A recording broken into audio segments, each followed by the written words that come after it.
May I come in? We would require a third party. What was Donald's mother doing here? We were having a chat. About what? A third party is truly required, Father. No, sister. No third party. You and I are due for a talk. You've got to stop this campaign against me. You can stop it at any time. How? Confess and resign. You are trying. You're trying to ruin my reputation, but the result of this will be your removal, not mine. What are you doing in this school? Trying to do good.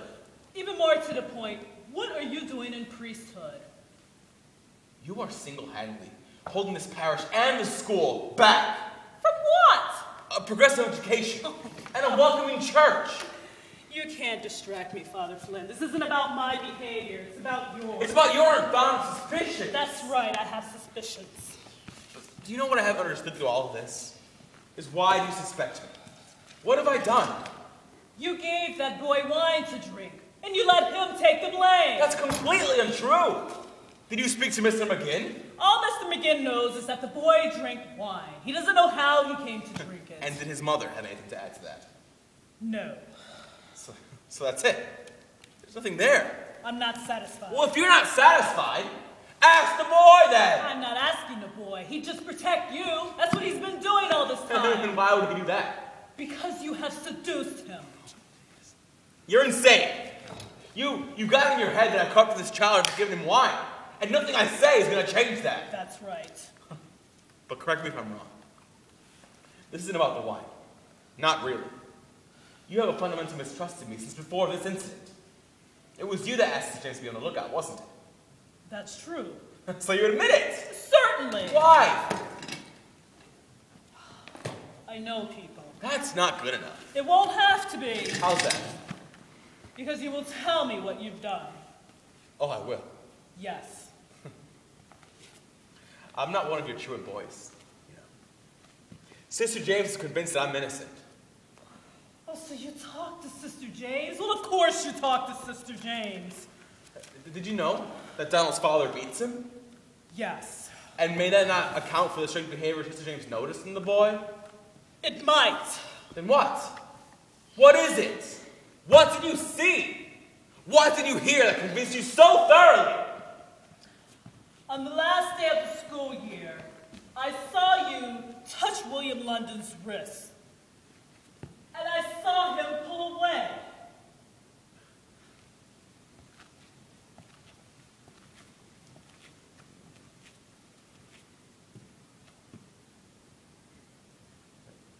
That's all? That was all. But that's nothing.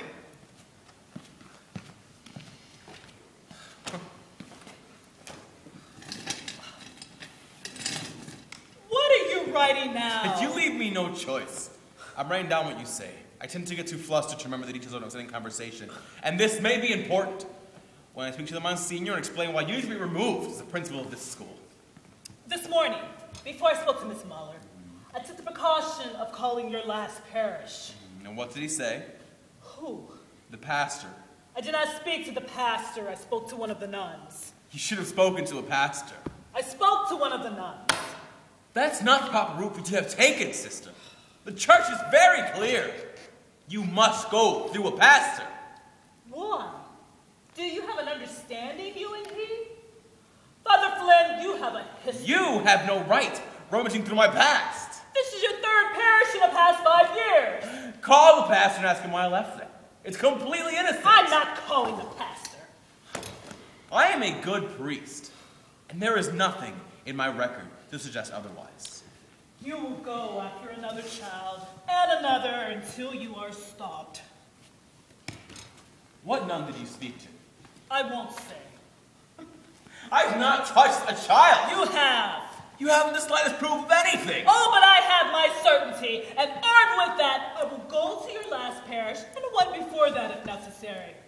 I will find a parent, Father Flynn. Trust me, I will. One who probably doesn't even know that you're still working with children. And once I do that, you will be exposed. You may even be attacked metaphorically or otherwise. You have no right to act on your own. You are a member of a religious order. You've taken vows, obedience being one of them. You have no right to step outside of this church. will step outside the church, and that's what needs to be done. Though the door should shut behind me, I will do what needs to be done, Father Flynn, if it means that I'm damned to hell. You should understand that, or you will mistake me. Now, did you give Donald Muller wine to drink? Have you never done anything wrong? I have. Mortal sin.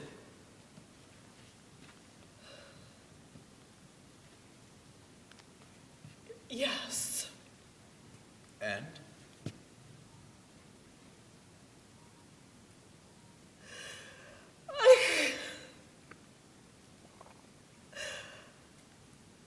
I confessed it.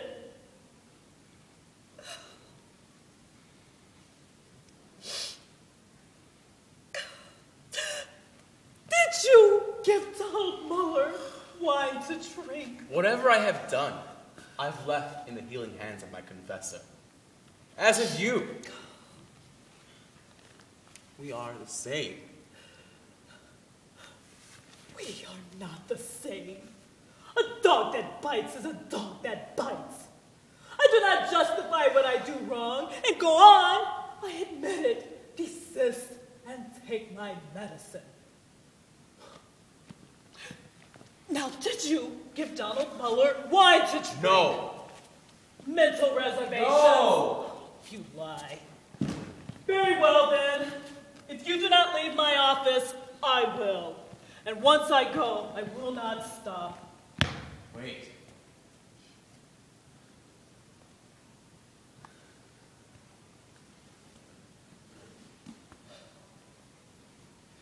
You will request a transfer from this parish and take a leave of absence until it is granted. And do what? For the love of God, my life is here. Don't! These. Are we people? Am I human? Flesh and blood, like you? Or are we just ideas and convictions? I can't say everything. You must understand there are just things I cannot say. Even if you can't understand the explanation, even if you have certainty, that's an emotion, not a fact. In the spirit of charity, I appeal to you. On behalf of my life's work, you must behave responsibly. I leave myself in your hands. I don't want you. My reputation is at stake. You can preserve your reputation. But if you say these things, I won't be able to do my work in the community. Your work in the community should be discontinued. You'd leave me with nothing. That's not true. It is Donald Muller who has nothing, and you took full advantage of that. I've done nothing wrong. I care about that boy very much.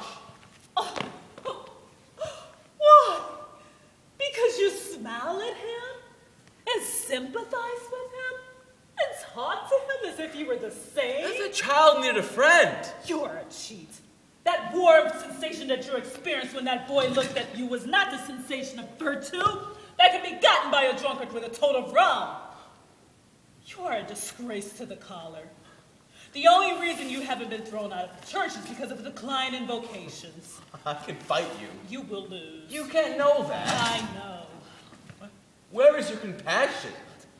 Nowhere you can get at it. Stay here. Compose yourself. Use the phone if you'd like. Good day, Father.